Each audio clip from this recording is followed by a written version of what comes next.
Okay, so this video here, it's a video about the Mario movie. I'm gonna be nerding out about it, going on about it, saying everything that I really had a major opinion on about it, besides, oh, I caught that reference, and even some, oh, I caught that reference. Obviously, major spoilers. This'll largely ruin the movie if you've not watched it already.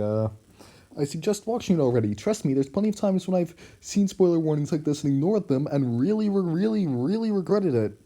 So I'd encourage you not to watch this if you haven't seen the Mario movie. You've only had a week. You've had less than 2 weeks at this point. Go watch it, please. I'm begging you. But otherwise, please enjoy the video.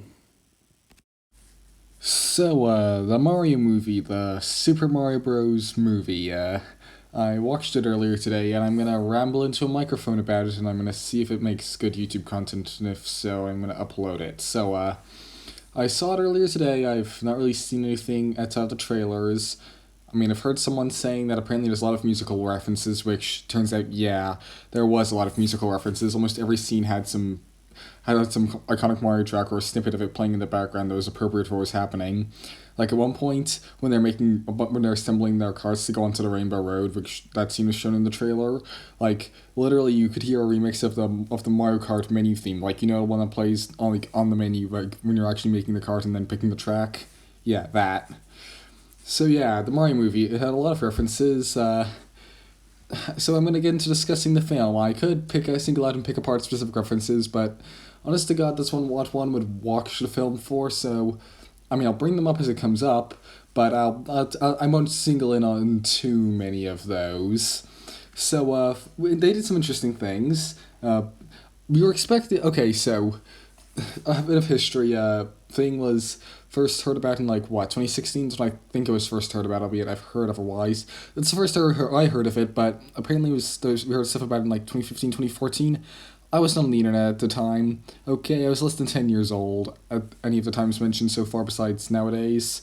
As far as I'm concerned, we first heard about it in 2016 and fucking Illumination Entertainment, where people were brought on to make it, and that was bad news, but they're known for making shitty films. Uh, yeah, this is not a bad film. This is probably the best thing they've made since Despicable Me 1, if ever. Probably, and again, Nintendo's likely the reason for that. But like literally, it's in the cinema and it's just sitting there. It's like the trailer stopped playing. Then there was like some ad for Breath of the Wild 2, and it's like, oh, why the fuck is there a video game ad before a trailer? I was being shown then they started showing an ad for like Mario games on Nintendo Switch, the one that was on YouTube, but like 7 months ago, and while that was playing, I was like, oh, right. That's why they're showing it. It's a Nintendo movie. Of course they'd show Nintendo ads before it. Duh. So yeah, that was all. So that was a dumb on my part, but yeah. Anyway, on to talking about the actual movie, like a minute and a half or 2.5 minutes. I don't know into this. So yeah, Mario and Luigi are real world plumbers. Yeah, I was anticipating this being far weirder than it actually was. Like they started out living in Brooklyn as plumbers and going about and stuff, but they handled it in a good enough way that it works. They already have fraternal love of each other. Like Mario and Luigi are very close. Like that's a big focus of the film. This is something this film did very well. In fact, I think it was just selling Mario and Luigi as a pair of brothers who are very much like they have a fraternal bond in this, and it's like, yeah, they have that in the other games, but it's more so tell than show, whereas in this it's more show than tell, albeit there's plenty of tell. But yeah, as well as another thing that happened was the plot was we expected, because it was just some generic first movies, for it to be like, oh, just a bog standard Mario plot, like, oh god, Bowser kidnapped the princess, now Mario has to go and save her. But no, the princess doesn't get kidnapped. Instead, Luigi ends up getting inadvertently kidnapped. Or actually, Luigi ends up. Oh. Okay, I should have said this a minute ago. I might cut it earlier to say it, but spoilers for the Mario movie. Big spoilers if it wasn't fucking obvious. Anyway. But Luigi ends up inadvertently getting kidnapped by Bowser, and so Mario's quest is basically to save his brother, which. Okay, so the Mario games have needed more variable plots, and it's like, frankly, this is the sort of thing that's like, yeah, there could be a game where he's saving Luigi instead of Peach, just for a change of pace, just a slight change of pace, nothing too big, nothing formula reimagining, just slightly different so that to make the one game distinct. Like imagine if one of the new Super Mario Bros. Games Mario was saving Luigi instead of Peach, and that was its whole premise. That would have made it. That would have given it on its own would have been enough to give it some amount of a distinct identity. Doubly so if you had a unique villain kidnapping Luigi instead of Peach, like King Boo or something. I don't know, but yeah. I mean, people were bitching a couple months ago about Princess Peach being a strong character, and yeah, look, they don't know what the fuck they're talking about. Princess Peach being strong is not at all unprecedented. Take Paper Mario or Super Princess Peach, or Super Mario 3D World, or Super Mario Bros. 2. Yeah, that's not unprecedented. That's very precedented, in fact. So, yeah, there's also a surprising amount of... Yeah, half the references in this were to the last 10 years. There was rocket barrels on Donkey Kong's go-kart. There was, like... I remember, like, there's several Odyssey references. You see Bowser holding the bouquet of piranha plants from Mario Odyssey, as well as wearing the top hat, since he's trying to marry Peach in this. That's his goal. He's basically like some geezer. Oh! That brings me on to Bowser. They handled Bowser so fucking badly in this. Okay? So Bowser in this is basically just the evil Dark Lord, who's evil because he's evil, and it's like... Bowser isn't that two-dimensional. It's like... Bowser is kind of a sympathetic villain, like... Bowser and Mario are ostensibly enemies, but like they're frenemies. They team up whenever they're given the slightest reason to team up with each other. They're like enemies for fun almost, you know? So it's like having Bowser be so cartoonishly evil is just... Yeah, it comes off the wrong way. He deserved deserve the post-credits scene redemption arc where he comes to terms with the fact that Peach doesn't want him. Like, and... Well, maybe not based on the actions he takes in this film, because, like... For one, he tries to basically mass murder the entire armies of the Penguin Kingdom and the Kongs, basically because they stood in his way. Yeah, that was uncalled for levels of brutality. Keeping them in prison is one thing, but sacrificing them all along with Luigi is... No. That's just... He's not that brutal. As well as he also brutalizes any of his minions who mildly offends him, which... No. Bowser is really, like... He can be mean to his enemies, so I can believe the sacrificing all of the people who stood in his way as part of his wedding, but him brutalizing his minions, no, that comes off wrong. He's the sort of villain who cares to his henchmen. Like, he is a good employer. When it comes to supervillains, he's a good employer. Like having him be evil and just bully and like abuse all of his henchmen just comes off the raw. It feels wrong. That's not how Bowser would behave. But yeah, Chris Pratt as Mario felt a bit wrong, but when you're watching the film, it fits in okay. Ooh, remember when they were about to enter the Kong City? There was a remix of Jungle Swing. Yeah, the Kongs in this. Yeah, that felt kind of weird. Seeing the rare Donkey Kong Country character just inserted into the Mario universe and completely have who Cranky Kong is transformed from some old guy to the King of the Kongs. That felt weird. That felt very weird. Ooh! There's this one when at the start of the scene when Mario's gonna fight Donkey Kong. Donkey Kong the audience starts singing the DK rap from Donkey Kong 64. Yeah, there's a lot of references in this. Like when he was going through Toad Town, there was a whole bunch of other references. There was like a whole bunch of musical references to main themes of games. Like there was 3D World, there was Odyssey, there was 64. It was a thing. It was a trip. And when Mario was in the sewers, where he found the portal to the Mushroom Kingdom, like they were playing the underground thing, like do do do do do do do do do do do do do do do do do do.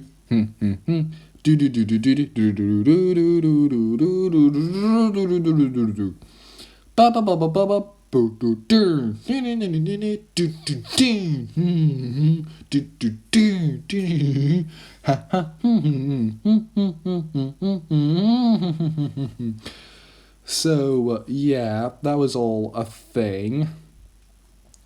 They kept the whole Bowser trying to marry Peach thing from Odyssey. I mentioned that already. Ooh! Bowser tries to steal he steals the Superstar, and that's the, like, part of the inciting incident, or one of the inciting incidents, I guess. And it's like, haha, no one can stop me, but it's like, in-game, there's like, Superstar lasts for 10 seconds, so I think it'd be funny if he tried to use it, and then it's just like, ha ha ha, nobody can stop me, and then he finishes gloating before his power runs out, and he's like, what the fuck? Also, if you're gonna have a star in Mario be a plot MacGuffin, you better be calling it a power star, not a superstar. No, it's just wrong. Superstars are all over the place, and yeah, to make you invincible, but only for 10 seconds. You could have it be like the power star, and that makes you like invincible indefinitely. That could be its whole shtick, you know. Yeah. So that's a thing that happened. Yeah. Allow me to load it a bit more. Yeah, for some reason because they wanted to insert the whole Rainbow Road thing in, they made it so that the Kongs all just drive go-karts around. That was a bit odd. You know, they very much did not take a lot from the rare Donkey Kong games besides the DK rap and the design of Donkey Kong and the existence of Cranky Kong. That all felt really off. Also in the Donkey Kong fight, they're fighting on girders. Like as in like in the original Donkey Kong. There was some other thing. There was another big reference to that. There was the DK rap, there was the girders. But that scene in particular is just so full of references. It's like, ooh. Oh, the Katsu got featured as the mini mushroom. I don't think that's what I'm thinking about, but it's like, I'm been seeing the mini mushroom in the theater, and Myers got the mini mushroom, and he's like, haha, and I'm just like, oh no, no. And everyone's just like, it's just like, eating popcorn. And then suddenly he eats it, and, well, the effects of the mini mushroom kick in, and suddenly everyone's like, like I was like 3 seconds before. I felt a bit pettily proud about that as a longtime fan of the series. So, yeah, this is a whole thing. Ooh, here's another thing that annoyed me. They retconned the names of places. Okay, so Luigi gets teleported to a place called the Darklands. It's full of dry bones, and there's like these dead trees and lava everywhere, and it's like the place where Bowser came from, and it's like, why are you calling it the Darklands? This place has an established name for 30 years now. It's the Koopa Kingdom. Why are you calling it the Darklands? Ugh. As well as also they refer to all the other kingdoms as just the so-and-so kingdom, like the penguins are the Ice Kingdom, there's the Sand Kingdom, and the Kongs live in the Jungle Kingdom. Not Donkey Kong Island, the Jungle Kingdom. This is what I mean by they just retconned all the existing DKC lore. It's not like there's a bunch of monkeys that live in some, like, Ancom society in, like, the jungle. It's just like, nope. Just monkey. No, it's like, there's a city of Kongs with an army. And they drive fucking go-karts. It's really odd. But yeah, this is a separate Mario canon. It's like, you know, Sonic movies like a separate Sonic canon that's like, it works in its own way where it's like the Chaos Emeralds are fragments of the Master Emerald. This is kind of different to regular Mario canon in that way. I mean, clearly the Mario world in this, it's not a planet, it's a flat or a fana. As well as there's no reference to New Donk City made. In fact, New Donk City was almost like a retconning of Mario being from Brooklyn, but then this features him coming from the real world Brooklyn. So this is almost like a counter retcon of that. Like, at this point, we just have to accept there is a different canon at this point. I mean, it's hard to really take Mario Odyssey very seriously when Mario's traveled between hundreds of planets in Mario Galaxy, but so we kind of had to do that already. So as other games contradict themselves in other ways. But yeah, it's all weird and messy. But yeah, it's like, so it's a good film. It's enjoyable. Okay, it's not done. If you're not a Mario fan, and you're an adult, you're not going to enjoy the plot. You're just going to sit there kind of bored. Okay, but like, if you're a Mario fan and you get the references, you're going to have a hell of a good time. If you're a kid or / you have a kid and they and like they'll enjoy the colorful characters and like the little story, if not enjoying the Mario stuff in and of itself. Like, but like I can enjoy it as a fan of the Mario series, even though the plotline is fairly bleh kids film. I can it's a good romp. I'd watch it again for the references someday. Ooh, here's something that pissed me off. The bullet bill in this seems to be sentient. Look, it has a face, but that's just decoration. The bullet bill is just a non-sentient missile. It can't just casually turn itself of its own free will. Ugh. So yeah. But yeah, there's probably been wants to gush on about references. Like, there's this one time when there's this sketchy Toad salesman who's selling someone something in the background. They're like, "Yeah, I swear it works. Just blow into it." And they're like in an antique shop with NES sprites, and it's like, oh, like you blow into it, like how people thought you could blow into NES cartridges to fix them and make them stop being fucked, and like unbreak them. And that actually just breaks it more. Like, that's a reference. There's all kinds of obscure ass references like this in it. You know? It's, at this point I'm just talking on and saying more stuff for the sake of saying it. Ooh, here's something. all of the pop music featured in it, all of the obligatory pop music, because this is still an Illumination film, was 80s stuff, because Mario from the 80s. But honest to God, here's a thought. They should have included Rick Astley's Never Gonna Give You Up in the wedding scene. Like, Bowser should have been playing that for the wedding. It would characterize him as being the tacky ass that Bowser is. It would have amused all the kids with, haha, meme. It would have, like, it would have been appropriate because it's from the 80s. And there was another reason. Oh, and yeah, it's even a love song. Should have fit in with the whole wedding scene. That was thoroughly a missed opportunity. Yeah, I think that's all my major thoughts I have. So, yeah. Peace, people. Oh, also, the pizzeria that the film starts out in is called Punch Out Pizzeria. So yeah, if you liked that, like the video to promote it in the algorithm, and subscribe if you want to see more. Yeah, I made this asset, this little image here of myself sitting in a chair of tea. It's not daylight coming in through a window. That's like the street light. It's like the middle of the night. Like the clock's supposed to be like 2 a.m. I think I fucked that up. Or it's 23. It says keeping it moderate. I see, but yeah, yeah, it's the middle of the night. Yeah, look. This video was meant to be a random in between video I'd release just for fun, just because I could, but it ended up becoming this week's main video. 1, because it's been 3 weeks since a proper upload. 2, because the other video one of the other videos I was working on, it requires me to get footage from the game Minecraft, which is being weird because Minecraft Bedrock is shit. And the other video that I was working on, which was very much holding back the release of that other video, like by getting in the way of its development, I've come to hit it, so it's been canned. So yeah, that's what you're getting this week. At least I'm not leaving you with nothing for a whole damn month, eh? Bye.